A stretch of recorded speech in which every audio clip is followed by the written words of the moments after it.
శంఖు చక్రనామాలు ధరించినావా, దుష్ట శిక్షణార్థము వెలసిల్లినావా.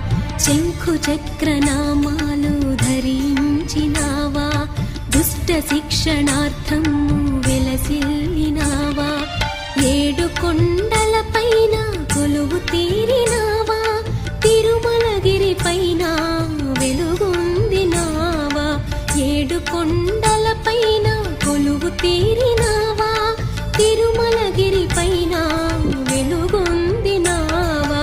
శంఖు చక్రనామాలు ధరించినావా, దుష్ట శిక్షణార్థము వెలసిల్లి